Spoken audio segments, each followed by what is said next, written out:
A mensagem chegou exatamente às 16h12, no instante em que eu estava a rever a confirmação final da transferência bancária para na mudança da minha irmã para o estrangeiro, 9.200 euros, que eu vinha a poupar desde a primavera passada. Passei horas a falar com agentes de visto, a ajudá-la a assinar papéis, a ler contratos de arrendamento, até pus o meu nome no contrato do novo apartamento dela em Lisboa, porque ela não tinha fiador local. Era suposto ser um recomeço, um presente de família. E então o telemóvel vibrou. Uma única mensagem cortante mudou tudo. Não estás convidada para a minha despedida. É só para a família. Fiquei a olhar para o ecrã, o coração a falhar um compasso, as faces a arder tanto que mal conseguia respirar. Só para ter a família. O meu nome é Lauren, e de onde quer que estejas a ler isto, fica comigo. Porque quase respondi de imediato. Quase deixei que as lágrimas vencessem. Quase supliquei por um lugar à mesa que eu própria tinha pago. Mas outra notificação apareceu. Era da mãe. Querida, não tornes isto constrangedor. Deixa-a ter o dia dela. Juro que senti o mundo inclinar-se sob os meus pés. Eles acreditavam mesmo que eu não pertencia, que era diferente, separada. Mesmo depois de eu ter gasto quase 10.000 euros para tornar aquilo possível. Um frio subiu-me pela coluna, mais agudo do que qualquer desgosto, mais honesto do que qualquer desculpa que tentassem atirar-me depois. Está bem. Se queriam constrangimento, eu mostrava-lhes o que era constrangimento. Abri a aplicação do banco com precisão mecânica, os dedos dormentes, mas firmes. A transferência pendente ficou bloqueada de imediato, sinalizada como suspeita de fraude. O meu nome no contrato. Contactei o senhorio e retirei-me como fiadora antes que a tinta secasse. Às 10h32 da noite, o meu pai, que não me falava há dias, enviou uma nota de voz. Carreguei em reproduzir, o telemóvel a tremer nas minhas mãos. A voz dele soava furiosa, presa de raiva. Lauren, o que fizeste? Vais destruir esta família. Ouvi 2 vezes, só para ter a certeza de que percebia bem. Destruir esta família. Não, tinham sido eles a fazê-lo. Sentei-me à beira da cama, a repetir mentalmente cada palavra, até sentir o sopro da voz dele na minha nuca. Vais destruir esta família. Como se eu não tivesse sido a única a mantê-la de pé desde sempre. Como se eu não tivesse esvaziado as minhas poupanças para comprar o bilhete de avião da minha irmã, pagar a calção, cobrir as caixas da mudança, até emprestar-lhe dinheiro para o vestido caro da festa de despedida de que ela tanto se gabava. Mas, ao que parecia, eu não era família suficiente para me despedir dela. Olhei para as minhas mãos a tremerem. Pareciam as de uma estranha. Era assim que sempre me tinham tratado, não era? A reparadora, a carteira, o recurso, nunca a filha, nunca a irmã, nunca a que merecia um lugar à mesa. Tinha-me agarrado tanto à esperança de que ajudar a minha irmã me fizesse ser vista, finalmente convidada, em vez de estar sempre do lado de fora, com o nariz encostado ao vidro. Mas nada mudou. Nem 9.200 euros conseguiram comprar-me pertença. O telemóvel vibrou outra vez. Era a mãe, agora a escrever como se nada estivesse errado. Não compliques. A tua irmã merece um adeus feliz. Feliz! Com o dinheiro de quem? Senti algo sólido e definitivo encaixar dentro de mim, como uma fechadura a rodar. Está bem. Ela podia ter a festa, a família, mas sem o meu dinheiro. Verifiquei as mensagens do senhorio. O meu nome já não constava do contrato. Teriam de arranjar um novo fiador em 2 dias ou perder o apartamento. Voltei ao banco. A transferência continuava congelada. E foi então que chegou a segunda vaga de mensagens, agora da minha irmã. Por que estás a arruinar isto para mim? Confiava em ti. Tens sempre de fazer tudo girar à tua volta. Não me faças isto, por favor. Cada palavra pingava de direito e arrogância. Aquela crueldade preguiçosa de quem acha que será sempre perdoado. Mas desta vez eu não ia perdoar. O silêncio do meu pequeno apartamento apertava-se à minha volta. E deixei-o firmar-me. Porque se me queriam tratar como uma estranha, eu agiria como uma estranha. Ia proteger-me. proteger o meu dinheiro, proteger a minha sanidade, mesmo que isso significasse vê-los desmoronar. E pela primeira vez, senti apenas alívio com essa ideia. Mal dormi naquela noite. As palavras rodavam-me na cabeça até saber-lhes o sabor. Ácido, corrosivo, impossível de engolir. Só para a família. Não compliques. Por que estás a arruinar isto para mim? Era como se todos tivessem combinado o guião da traição perfeita. Uma última prova de que eu só servia enquanto me mantivesse calada, útil, a pagar e a desaparecer. Vi os minutos arrastar-se no ecrã do telemóvel até às 3 da manhã. Cada vez que tentava fechar os olhos, via o sorriso da minha irmã nas redes sociais. O rosto iluminado, os sonhos pintados em legendas longas sobre novos começos e bênçãos. Nunca uma palavra sobre quem tinha pago por tudo aquilo. Eu. Trabalhara em 2 empregos durante mais de um ano, recusando-me a comprar sapatos novos, saltando saídas com amigos, recortando cupons de supermercado. Tudo para realizar o sonho dela. E nem sequer fui convidada para a festa de despedida. Senti algo azedar no peito, uma mistura viscosa de raiva e desgosto. Basta. Abri o portátil e mergulhei nas pastas guardadas. Ali estavam recibos, bilhetes, documentos de visto, calções, o contrato da mudança. Cada linha, cada assinatura, cada euro meu. Enviei um e-mail curto e frio à companhia aérea, anexando o comprovativo do bloqueio do pagamento. O voo seria cancelado se não aparecessem fundos alternativos em 48 horas. Depois, reencaminhei tudo aos meus pais. Sem explicações, sem desculpas. Apenas a verdade crua do que acontece quando se morde a mão que alimenta. O telemóvel explodiu em minutos. Primeiro a minha irmã. Lauren, por favor. Sabes que não consigo viajar sem esse dinheiro. Estás a ser cruel. Depois o pai. Estás doente, vingativa? Queres que toda a gente se ria de nós? Rirem-se? Então era esse o problema. Não a minha dor, não a minha exclusão, mas a vergonha pública deles. Coloquei o telefone em silêncio. Pela primeira vez na vida adulta, não corri a resolver o caos. Não enviei mais um empréstimo, não engoli mais uma humilhação. Quiseram-me fora da festa? Pois bem, iam sentir o que era a minha ausência. E juro, algures debaixo da culpa que me tinham ensinado a carregar, senti liberdade. De manhã, tinha 23 chamadas não atendidas. A minha irmã usou todos os truques que conhecia. Raiva, lágrimas, culpa, depois de novo raiva. Era como assistir a alguém a folhear um catálogo de manipulação, à procura do tom que ainda funcionasse comigo. Mas nenhum funcionou. A mãe voltou a escrever por volta das 7.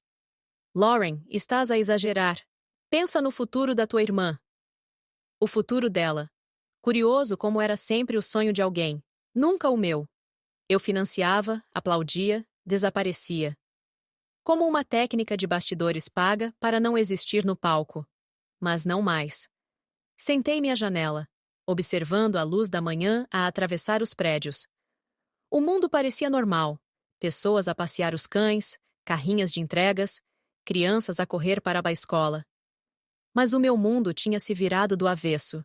E mesmo assim, por baixo do tremor, do coração partido, havia uma calma inesperada. Porque eu já tinha decidido. Não voltaria a pagar por pessoas que me negavam a pertença. Não financiaria uma festa onde não era bem-vinda. Não hipotecaria o meu futuro para alimentar o orgulho deles. Chamaram-me dramática, rancorosa, invejosa. Tudo bem. Se proteger-me significava ser a vilã da história deles, aceitava o papel. Preferia isso a continuar a ser a vítima da minha. Por volta das 9 da manhã, o nome do pai apareceu novamente no ecrã. Desta vez, atendi. Queria ouvir a sentença de frente. A voz dele tremia de fúria. Lauren, resolve isto. Estás a humilhar-nos. O que as pessoas vão pensar quando ela não embarcar? Tu prometeste que ajudavas. Respirei fundo.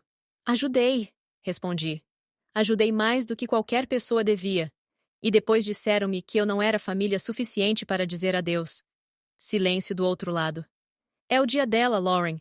Por que é que tens de fazer tudo sobre ti? A minha garganta ardia, mas mantive-me firme.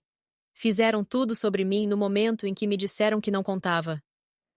Ouvi um suspiro áspero, cansado. Se fores até ao fim com isto, estás morta para nós. As palavras que me tinham assombrado desde criança. Morta para nós. Mas, em vez de medo, senti alívio. Perfeito, disse calmamente. Boa sorte a encontrarem outra pessoa que pague.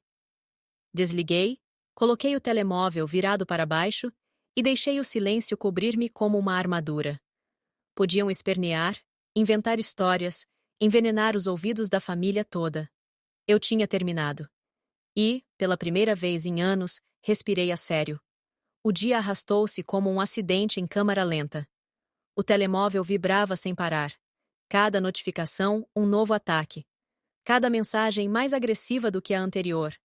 Pareciam testar-me, cutucar a ferida, ver se eu cedia, se voltava a ser a filha boa que arrumava os destroços. Mas não. Desta vez não. Cada vez que lia as palavras, estás morta para nós. Pensa na tua irmã. Estás a humilhar a família. Voltava a ver o início de tudo. Só para a família. Li essa frase tantas vezes que parecia gravada nos ossos. Família. Todos, menos tu. Essa verdade queimava mais fundo do que qualquer insulto. Era uma ferida antiga, mas finalmente visível, nua, sem desculpas. Nada do que dissessem podia escondê-la. Naquela tarde, a minha irmã tentou uma nova tática. Deixou uma mensagem de voz, a voz açucarada, ensaiada. Lauren, eu sei que estás magoada. Tu levas sempre tudo tão a peito, mas por favor, não estragues isto para mim. Preciso mesmo deste recomeço. Recomeço. Um recomeço pago com o meu nome, o meu dinheiro, a minha paciência. Não respondi. Em vez disso, sentei-me à pequena mesa da cozinha, com uma caneca de café frio e amargo, e deixei-me sentir tudo: a traição, a raiva, o luto. O luto por uma família que eu tentei acreditar que um dia me amaria sem condições. Doía. Mas havia algo libertador nessa dor. Uma honestidade que nunca tinha sentido. Porque quando ouves o teu próprio pai dizer: estás morta para nós, apenas por recusares financiar uma festa onde nem te querem ver, não há volta atrás. Voltei a verificar a transferência bloqueada. Ainda congelada. A companhia aérea aguardava pagamento. O senhorio confirmava por e-mail. Sem o meu nome no contrato, o arrendamento cairia. A despedida perfeita deles estava a ruir. E estavam em pânico. Bom, que sentissem o que é ser descartável, substituível, ignorado. O que é ser empurrado para a margem da história familiar e ouvir que não pertences. Eu vivi toda a vida nesse lugar. Agora era a vez deles. Ao cair da tarde, preparei um jantar simples, massa com alho e azeite, e sentei-me no sofá, o telemóvel em modo silencioso, a janela aberta ao ar fresco. A paz era tão estranha que quase parecia culpa. Mas respiração após respiração, começou a parecer-se com liberdade. A noite desceu devagar, pesada e silenciosa, encostando-se aos vidros como um segredo.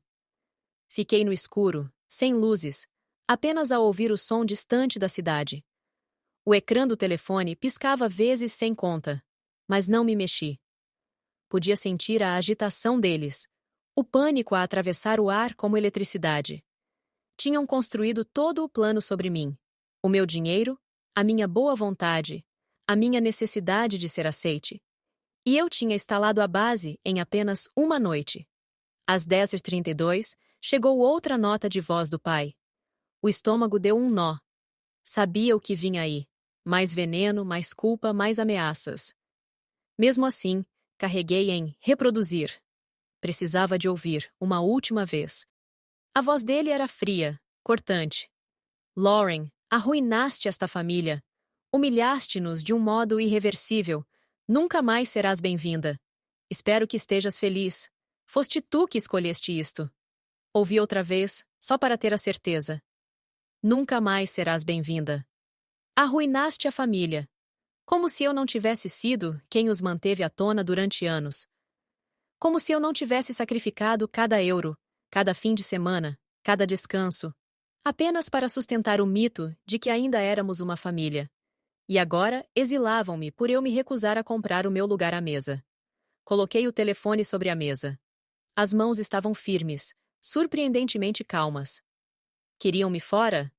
Pois bem, que tivessem o que pediram. Sem chamadas, sem empréstimos, sem resgates de última hora.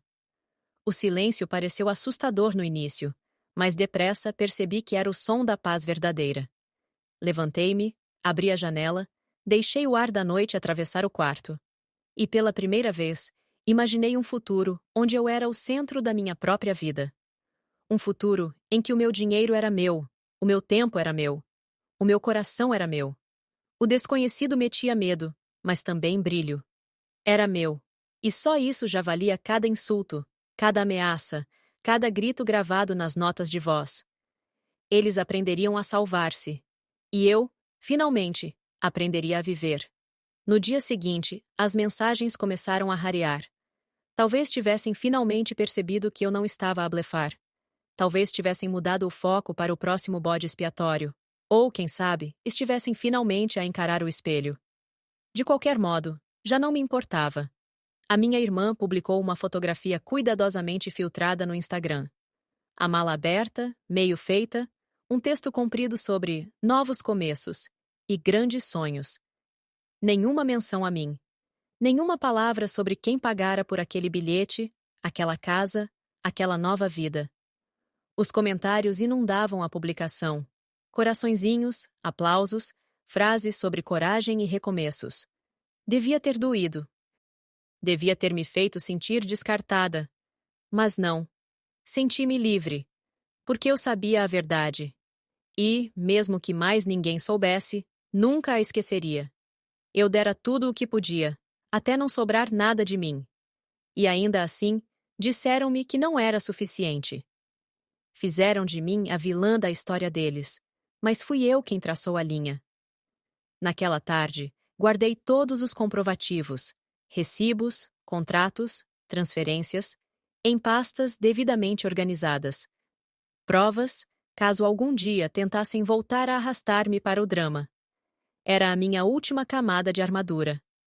Depois, pus o telemóvel em silêncio, preparei uma chávena decente de café, não o solúvel miserável dos últimos meses, e sentei-me à janela.